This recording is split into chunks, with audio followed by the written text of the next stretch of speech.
तुलसीदास जी एक बैरागी साधु, हिंदी साहित्य के महान कवि, साहित्यकार एवं दार्शनिक थे। तुलसीदास जी ने अपने जीवन काल में राम भक्ति में लीन रहकर अनेकों ग्रंथों की रचनाएं की। तुलसीदास द्वारा रचित रामचरितमानस एक पुरातन पौराणिक बहुप्रसिद्ध ग्रंथ है, जिसे एक महाकाव्य के रूप में भी जाना जाता है। आपकी जानकारी के लिए बताते चले कि श्री रामचरितमानस को विश्व के सर्वश्रेष्ठ लोकप्रिय काव्यों में 46वां स्थान प्राप्त है। तुलसीदास जी ने रामचरितमानस के अलावा वाल्मीकि ऋषि, गीतवाली, दोहावली, संस्कृत रामायण आदि काव्यों की रचना की थी। तुलसीदास जी भगवान राम के सच्चे भक्त एवं अनुयायी थे।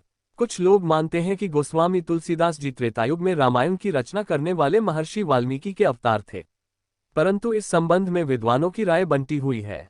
यदि आप गोस्वामी तुलसीदास के जीवन के बारे में जानने के इच्छुक हैं तो आपको हमारा यह ऑडियो ध्यानपूर्वक अंत तक जरूर सुनना चाहिए। तुलसीदास जी का जीवन परिचय। पूरा नाम गोस्वामी तुलसीदास, बचपन का नाम रामबोला, उपनाम गोस्वामी, अभिनव वाल्मीकि इत्यादि। जन्मतिथि 1511 संवत 1568 उम्र मृत्यु के समय 112 वर्ष। जन्म स्थान सोरो शुकर क्षेत्र, कासगंज, उत्तर प्रदेश, भारत। मृत्यु 1623 संवत 1680 मृत्यु का स्थान वाराणसी, उत्तर प्रदेश। गुरु शिक्षक नरसिंह दास। धर्म हिंदू, दर्शन वैष्णव। तुलसीदास जी प्रसिद्ध कथन सिय राम में सब जग जानी, करो प्रणाम जोरी जुग पानी। प्रसिद्ध साहित्यिक रचनाएं रामचरितमानस, विनय पत्रिका, दोहावली, कवितावली, हनुमान चालीसा, वैराग्य संदीपनी, जानकी मंगल, पार्वती मंगल इत्यादि। तुलसीदास जी का परिवार। पिता का नाम आत्माराम शुक्ल दुबे, माँ का नाम तुलसी दुबे, पत्नी का नाम बुधिमती रत्नावली, बच्चों के नाम बेटा तारक। शैशवावस्था में ही निधन। तुलसीदास जी का शुरुआती जीवन। ऐतिहासिक जानकारी और साक्ष्य के आधार पर बात करें तो गोस्वामी तुलसीदास जी का जन्म 1511 ईस्वी में कासगंज, उत्तर प्रदेश में एक सरयुपारीय ब्राह्मण परिवार में हुआ था। लेकिन कुछ विद्वान मानते हैं कि तुलसीदास जी का जन्म राजापुर जिले के चित्रकूट में हुआ था। मुगल शासक अकबर को तुलसीदास जी का समकालीन सम्राट माना जाता है। तुलसीदास जी के पिता का नाम आत्माराम शुक्ल दुबे एवं माता जी का नाम हुलसी दुबे था। तुलसीदास जी की माता एक आध्यात्मिक महिला एवं गृहिणी थी।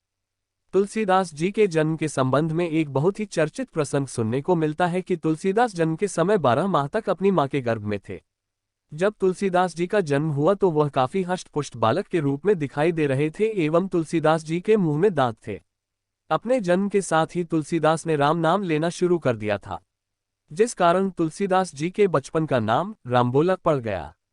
जन्म की यह सब घटनाएं देख उनके आसपास के रहने वाले लोग बहुत ही आश्चर्यचकित थे। तुलसीदास जी की शिक्षा। तुलसीदास जी की प्रारंभिक शिक्षा उनके गुरु नरसिंह दास जी के आश्रम में हुई थी। जब तुलसीदास जी 7 वर्ष के थे तो उनके माता पिता ने प्रारंभिक शिक्षा दीक्षा के लिए श्री अनंतानंद जी के प्रिय शिष्य श्री नरहरियानंद जी, नरहरि बाबा के आश्रम भेज दिया था। नरसिंह बाबा जी के आश्रम में रहते हुए तुलसीदास जी ने 14 से 15 साल की उम्र तक सनातन धर्म, संस्कृत, व्याकरण, हिंदू साहित्य, वेद दर्शन, 6 वेदांत, ज्योतिष शास्त्र आदि की शिक्षा प्राप्त की। रामबोला के गुरु नरसिंह दास ने ही रामबोला का नाम गोस्वामी तुलसीदास रखा था। अपनी शिक्षा समाप्त करने के बाद तुलसीदास जी अपने निवास स्थान चित्रकूट वापस आ गए और लोगों राम कथा, महाभारत कथा आदि सुनाने लगे। तुलसीदास का तपस्वी बनना।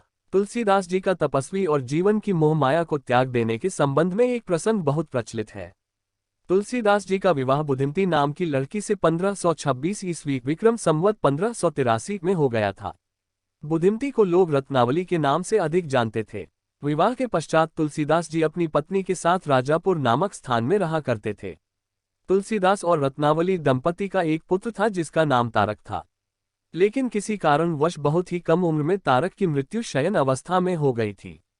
पुत्र की मृत्यु के बाद तुलसीदास जी का अपनी पत्नी से लगाव कुछ अधिक ही बढ़ गया था। तुलसीदास जी किसी भी हालत में अपनी पत्नी से अलगाव सहन नहीं कर सकते थे। दुख से पीड़ित तुलसीदास जी की पत्नी एक दिन बिना बताए अपने मायके चली गई।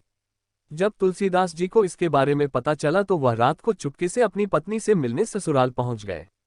ये सब देख रत्नावली बहुत ही ज्यादा शर्म की भावना महसूस हुई और रत्नावली ने तुलसीदास जी से कहा, ये मेरा शरीर जो मांस और हड्डियों से बना है, जितना मोह आप मेरे साथ रख रहे हैं, अगर उतना ध्यान भगवान राम पर देंगे तो आप संसार की मोह माया को छोड़ अमरता और शाश्वत आनंद प्राप्त करेंगे। अपनी पत्नी की यह बात तुलसीदास जी को एक हृदयघात करती हुई एक तीर की तरह चुभी और उन्होंने घर को त्यागने का मन बना लिया। जिसके बाद तुलसीदास जी घर छोड़कर तपस्वी बन गए। तपस्वी बनकर तीर्थ स्थानों का भ्रमण करने लगे।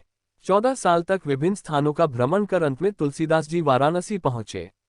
वाराणसी पहुंचकर तुलसीदास आश्रम बनाकर रहने लगे और लोगों को धर्म, कर्म, शास्त्र आदि की शिक्षा देने लगे। तुलसीदास जी की हनुमान जी से मुलाकात। जब तुलसीदास जी भगवान हनुमान से मिले। दोस्तों, आपको बता दें कि तुलसीदास जी की रचनाओं में बहुत सी जगहों पर हनुमान जी से मुलाकात का वर्णन किया है। अपनी रचना में तुलसीदास जी लिखते हैं कि जब वह वैराग्य धारण कर वाराणसी में रह रहे थे, तो एक दिन बनारस के घाट पर तुलसीदास जी की मुलाकात एक साधु से होती है जो भगवा वस्त्र पहने राम नाम का जाप करते हुए गंगा की ओर स्नान करने लिए जा रहा था। अचानक ही मार्ग में तुलसीदास जी उस साधु से टकराते हैं। टकराने के बाद तुलसीदास जी चिल्लाते हुए कहते हैं कि हे साधु महाराज, मैंने आपको पहचान लिया है, मुझे पता है आप कौन हैं। हे साधु महाराज, आप मुझे इस तरह से छोड़कर नहीं जा सकते। तुलसीदास जी इतना कहने पर साधु ने कहा, हे तपस्वी, भगवान राम आपका भला करें। इतना कहकर साधु ने तुलसीदास जी को आशीर्वाद दिया और अपने स्थान की ओर चले गए। हनुमान जी ने तुलसीदास जी का मार्गदर्शन करते हुए बताया कि जब तुम चित्रकूट आओगे तो तुम्हें भगवान राम के दर्शन होंगे। तुलसीदास जी की भगवान राम जी से मुलाकात। रामचरितमानस में एक प्रसिद्ध प्रसंग मिलता है जब तुलसीदास जी भगवान राम से भेंट की। घटना कुछ इस प्रकार है कि राम भक्ति में लीन रहने वाले तुलसीदास जी एक समय जब उत्तर प्रदेश के बुंदेलखंड क्षेत्र में स्थित चित्रकूट के रामघाट में आश्रम बनाकर रहते थे, तो एक दिन तुलसीदास जी कामदगिरी पर्वत की परिक्रमा करने गए हुए थे, जहां तुलसीदास जी ने 2 राजकुमारों को घोड़े पे सवार आते देखा, लेकिन तुलसीदास जी न तो उन दोनों राजकुमारों को पहचान सके और न ही उन दोनों राजकुमारों के बीच अंतर जान सके। इस घटना के बाद जब अगली सुबह नदी के किनारे घाट पर तुलसीदास जी चंदन का लेप बना रहे थे तो 2 राजकुमार तपस्वी का भेष बनाकर तुलसीदास जी एक आश्रम आते हैं। राजकुमारों को देख तुलसीदास जी उनको पहचान लेते हैं, ये भगवान राम और उनके भाई लक्ष्मण है। तुलसीदास जी राजकुमारों को देखकर कहते हैं कि भगवान, मैं आपको पहचान गया, आपको मेरा प्रणाम, मेरी इस कुटिया में आपका स्वागत है। इसके बाद भगवान राम तुलसीदास जी के पास गए और चंदन के लेप का तिलक मांगा। तुलसीदास जी ने भगवान राम के माथे पर तिलक लगाया और पैरों को छूकर आशीर्वाद लिया। इस तरह से भगवान राम का मिलन तुलसीदास जी से हुआ। चित्रकूट के घाट पर भई संतन की भीड़, तुलसीदास चंदन घिसे, तिलक देत रघुबीर।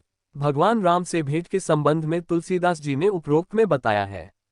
इस दोहे में तुलसीदास जी कहते हैं कि भगवान राम की मनमोहक अद्भुत छवि को देखकर वह मंत्रमुग्ध हो गए और अपनी सुध बुध खो बैठे। जब भगवान राम ने तिलक लगाने को कहा तो तुलसीदास जी तब ज्ञात हुआ कि यह प्रभु श्री राम है। जिसके बाद तुलसीदास जी ने श्री राम को चंदन का तिलक लगाया और भक्ति अवस्था में लीन होकर अंतर्ध्यान हो गए। तुलसीदास जी की प्रसिद्ध रचनाएं। तुलसीदास जी ने अपने 112 वर्ष के लंबे जीवन काल में अनेकों काव्य रचनाएं की। रामचरितमानस, रामलीलांछु, वैराग्य संदीपनी, सतसई, बरवै रामायण, हनुमान बाहुक, कवितावली, गीतावली, श्री कृष्णा गीतावली, पार्वती मंगल, जानकी मंगल, रामाज्ञा प्रश्न, दोहावली, विनय पत्रिका, छंदावली रामायण, कुंडलिया रामायण, रामशलाका, झूलना, हनुमान चालीसा, संकट मोचन, करखा रामायण, कलिधर्माधर्म निरूपण, छप्पैया रामायण, कवित रामायण, रोला रामायण, गीतावली। तुलसीदास जी ने अपनी रचना गीतवाली में रामायण के प्रसिद्ध प्रसंग भरत और राम के मिलन को गीत के रूप में प्रदर्शित किया है। ये काव्य रामचरितमानस का ही एक भाग है। गीत में आपको रामायण के उत्तरकांड कथा की झलक देखने को मिलती है। इसके अलावा आपको गीतावली में सीता मां के वाल्मीकि आश्रम में आने का प्रसंग भी देखने को मिलता है। दोहावली। दोहावली काव्य रचना में तुलसीदास ने भगवान राम के चरित्र का वर्णन किया है। चरित्र वर्णन के साथ तुलसीदास जी ने इस काव्य में भगवान राम के मनमोहक शांत स्वरूप को प्रदर्शित किया है। रामलीलांछु। तुलसीदास द्वारा रचित रामलीलांछु एक संस्कार गीतबद्ध काव्य है, जिसमें तुलसीदास जी ने अपनी गीतों के माध्यम से राम सीता के विवाह का वर्णन किया है। जानकी मंगल। तुलसीदास जी के द्वारा लिखी गई जानकी मंगल को विद्वानों के द्वारा एक प्रामाणिक रचना के रूप में जाना जाता है। इस रचना में गोस्वामी तुलसीदास जी ने माता सीता के बारे में बताया है। तुलसीदास जी से संबंधित विवाद। तुलसीदास जी के संबंध में एक विवाद बहुत प्रसिद्ध है कि उन्होंने अपनी रचनाओं में समकालीन मुगल शासक अकबर, जहांगीर की प्रशंसा की है, लेकिन ये कितना सच और सही है, यह विवाद का विषय है। कुछ इतिहासकार इसे नहीं मानते। क्योंकि इसके संबंध में कोई ऐतिहासिक साक्ष्य प्रमाण नहीं मिलते। तुलसीदास जी की मृत्यु। इतिहासकार मानते हैं कि तुलसीदास जी जीवन के अंतिम समय में वाराणसी में ही रह रहे थे। जीवन के अंतिम क्षणों में भी तुलसीदास जी की दिनचर्या पूरी तरह से रामभक्ति में ही लीन रहती थी। वाराणसी में 112 साल की उम्र में 1623 ईस्वी में तुलसीदास जी ने समाधि लेकर अपने शरीर को त्याग दिया। वहीं कुछ विद्वानों का मानना है कि तुलसीदास जी की मृत्यु 1680 ईस्वी में श्रावण कृष्ण तृतीया शनिवार को राम नाम का जाप करते हुए हो गई थी। अपने अंतिम समय में तुलसीदास जी ने विनय पत्रिका नामक पुस्तक लिखी थी, जिस पर भगवान श्री राम ने स्वयं हस्ताक्षर किए थे। दोस्तों, आपको ये जानकारी कैसी लगी?